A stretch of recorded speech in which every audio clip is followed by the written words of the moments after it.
Good morning, good afternoon, good evening, wherever you are, whatever you're doing, and welcome to another episode of the Daily Red. It's Saturday, the 7th of September. There's no Liverpool game for another week or so.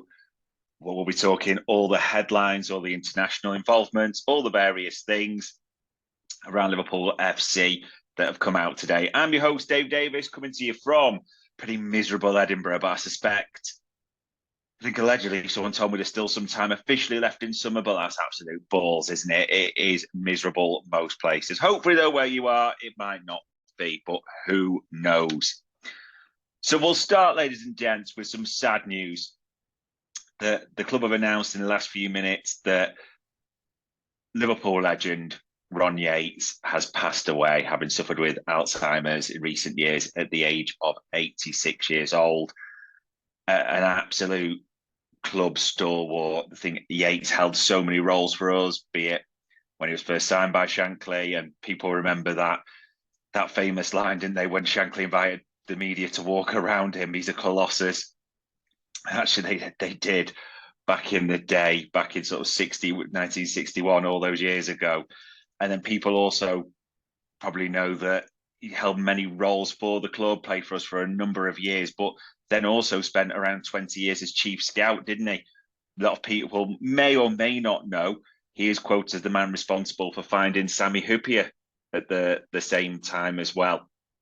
And there's so many indelible images linked with Ron Yates, aren't there? That'll probably bring back fond memories from many. Those black and white photos as he was jogging up the old steps at the old Wembley to lift that FA Cup.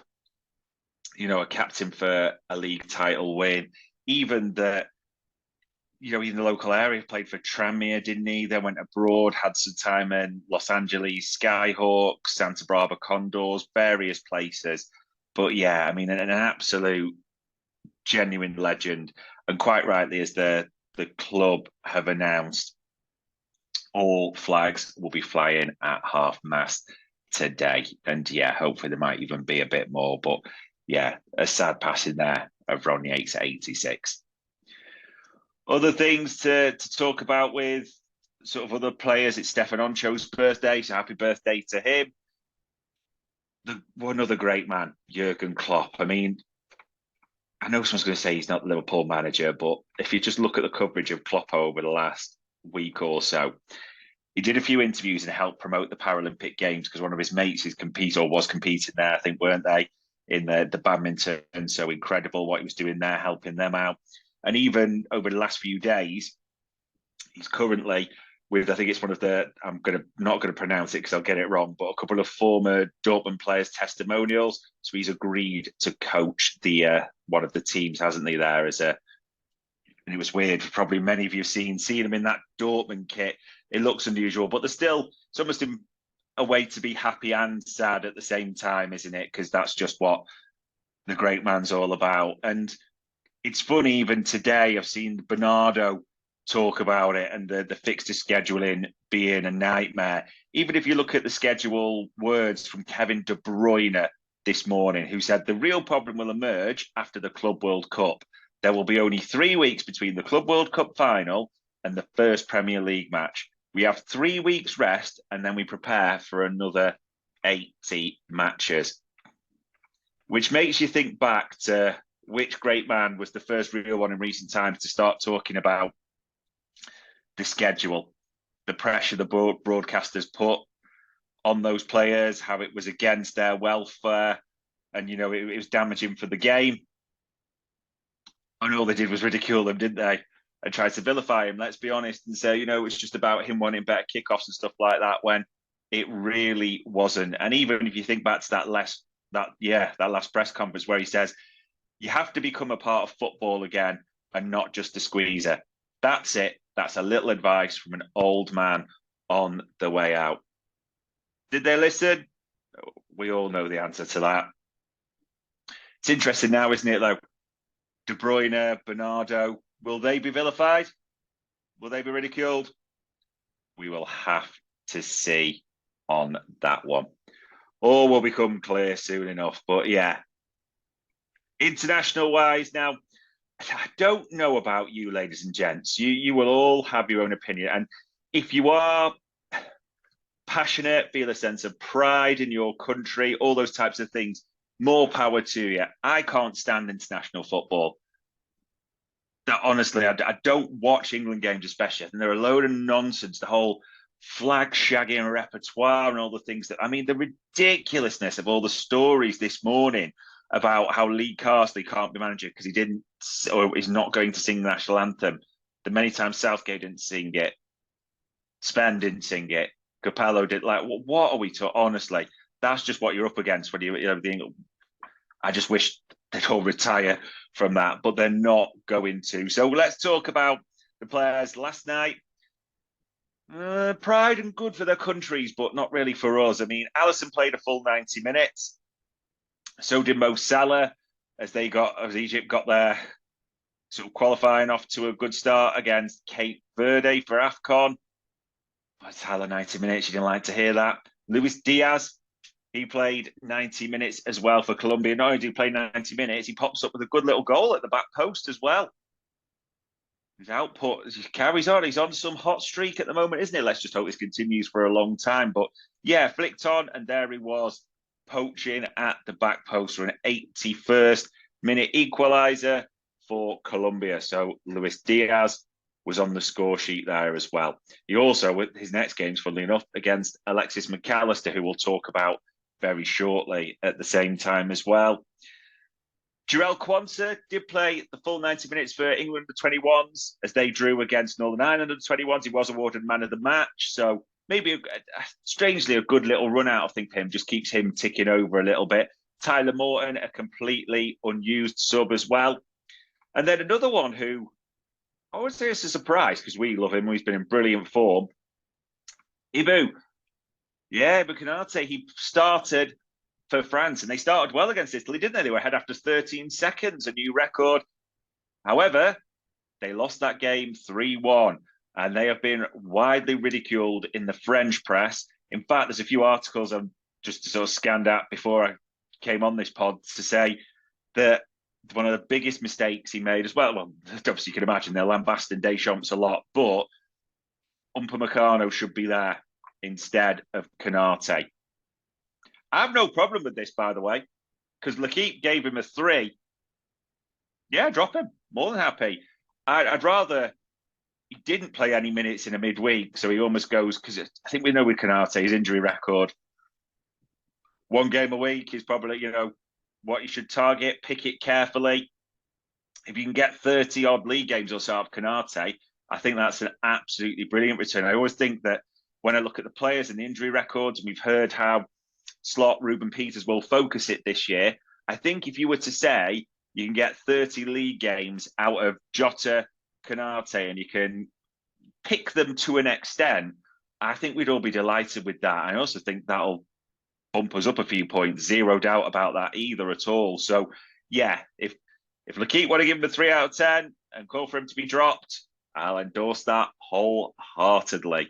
Because he didn't play, I remember him saying, his international form could affect it. But he didn't play a minute in the Euros, and he's been brilliant for us so far. So that's the other side to it.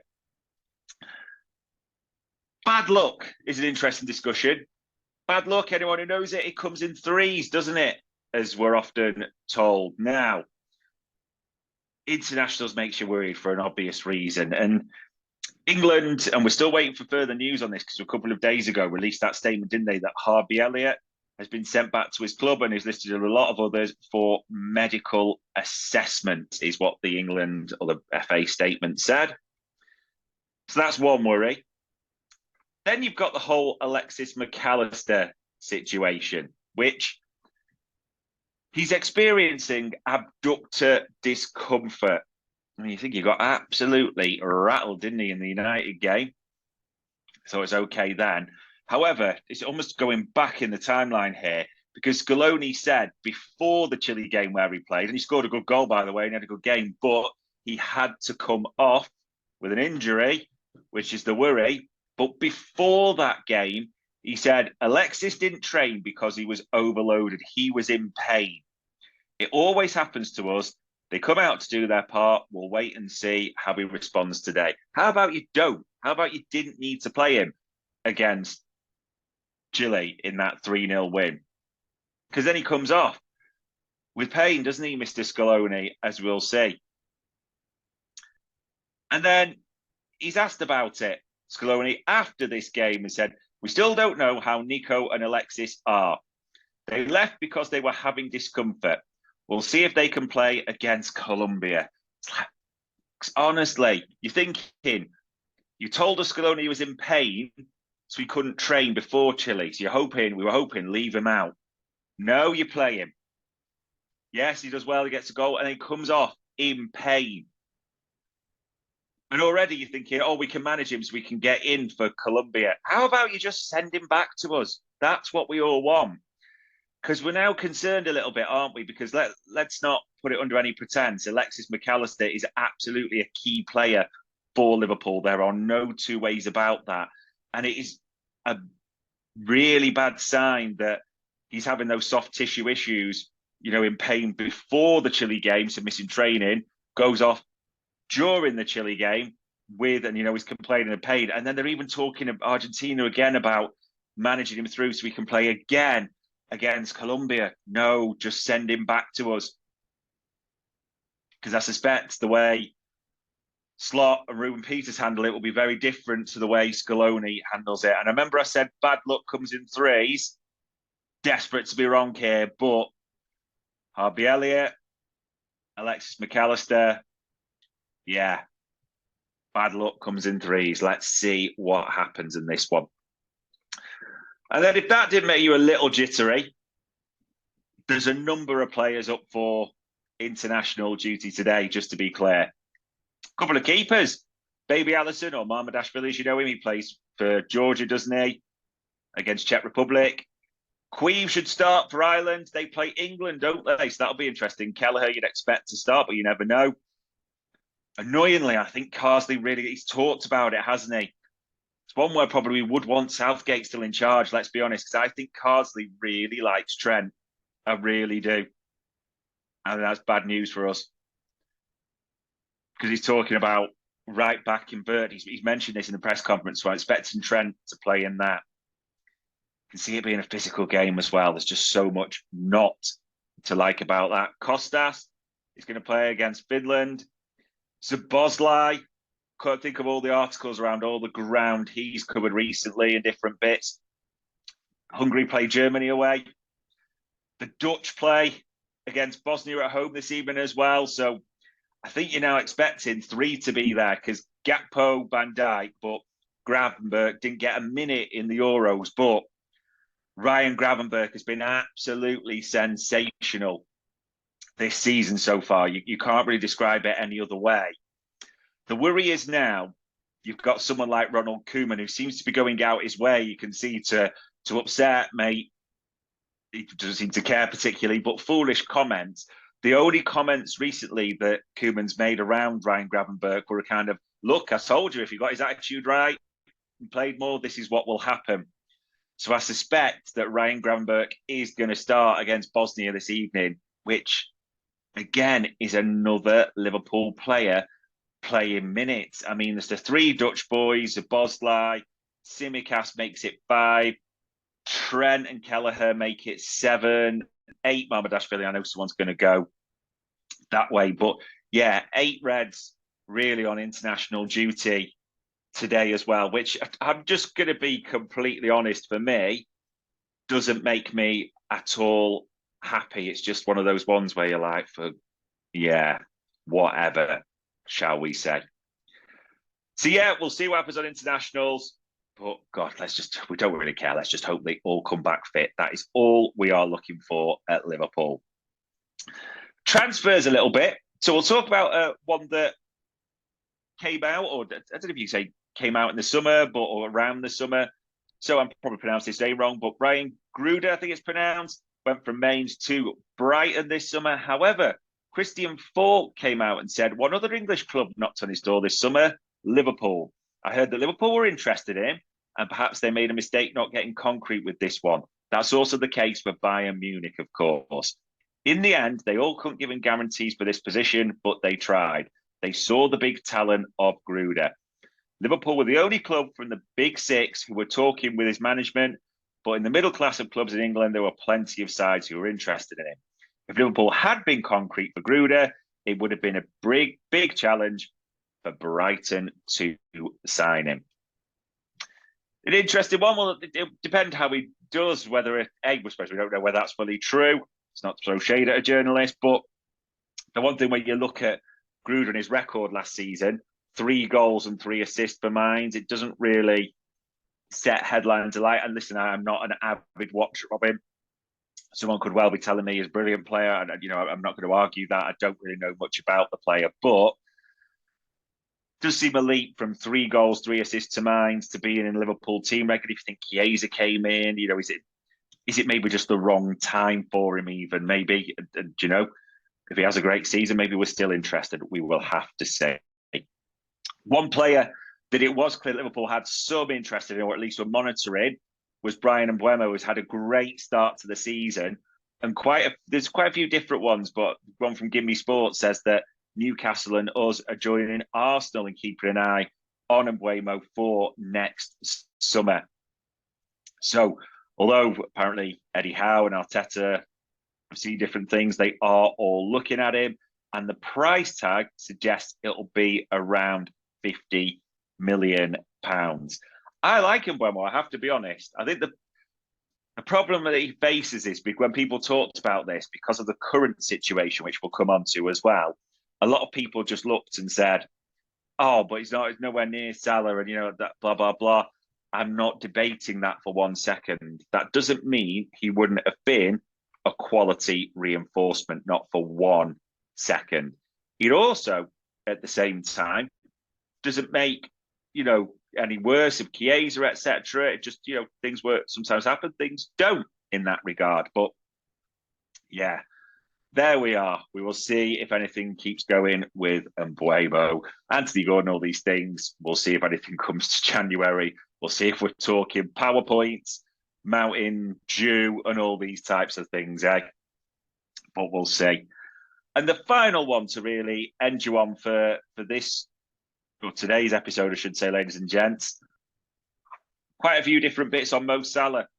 People throwing their opinions. God Christ, why do people think Robbie Savage, people would care about what his opinion is around Mo Salah and his contract? Who knows? But people will know usually on the Saturday or Sunday. I'll do it with Grizz, won't we, the Daily Red. He has tweeted this morning to say that Liverpool have initiated talks with Salah to extend his stay beyond this season. So we're all hopeful we'll hear some news in the not too distant future. I think the interesting one with this now around Mo Salah is, and again, he's stealing that Sam Maguire phrase, but it's bare minimum, isn't it? It's quite clear that even Fabrizio Romano talked about it last night, and it's kind of one of those strange ones where he said in the days, the weeks, the months, etc., they're initiating those discussions with Salah's entourage about staying. It's quite clear Mel Reddy did that tweet. Paul Gorse from The Echo mentioned, what the Echo's understanding is that he wants to stay. I don't believe there's any doubt in anyone's mind now that Mo Salah wants to stay at Liverpool. That's the premise or the starting point, isn't it? So now, for Richard Hughes or anyone else, the stages are, well, we don't know fully what goes on behind the scenes, but let's move it to the next stage. If you haven't already, let's open talks. Let's get this done. There's been all suggestions, wouldn't it, about the wages, the difficulty, a couple of years. I don't think it will wash with anyone. If any type of stories come out, even around he wants 3 years, we're only giving him 2, blah, blah, blah, the wages, there's clearly a desire on his part to stay and probably break records. And who can blame him? He's been absolutely sensational. But for any reason now, it just doesn't make sense. It's double negative, this, I know, but it doesn't make sense not to renew him. Yeah, for the value aspect of him, what he's bringing, and I know people are going to talk decline, etc., but what he's bringing, what you believe he will bring, that makes sense. His current value, because he's still keeping him there, settled and focusing, brilliant. Even just the sort of the marketing element that I cannot make any case why you wouldn't be renewing Mo Salah. And I know he's not the only one. We'll talk Virgil, we'll talk Trent. We almost talk about this round and round, but Trent Camp quiet. Virgil, nothing really since they're not been offered a deal in sort of pre-season. The Salah noises from that camp are quite clear. Be a Paul Gorsmell ready, whoever, he is desperate to stay, which means there is really now nothing that will wash around Richard Hughes not getting this done. There's nothing we'll really accept, is there? Let's say no one's going to accept our length of deal. Like it needs to be done, really. And also, it just gives everyone a fillip. And also, it sends a real message to the football world that Liverpool are keeping, who I would say, and people might debate this, their best player. Their biggest name, arguably, in world football terms. Again, you could dispute that.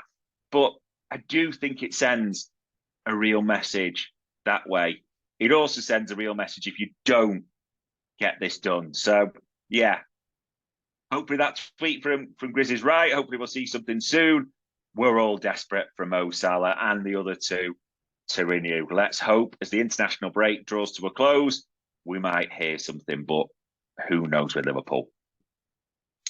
And ladies and gents, that is pretty much the roundup. As I said, bad luck comes in threes, so brace yourself for anything that way. Important to say, as we mentioned at the top of the show, it's quite right, Liverpool are flying their flags at half-mast as a legend that is Ron Yates has passed away at 86 years of age. On Saturday, 7th September, ladies and gents, that was your Daily Red.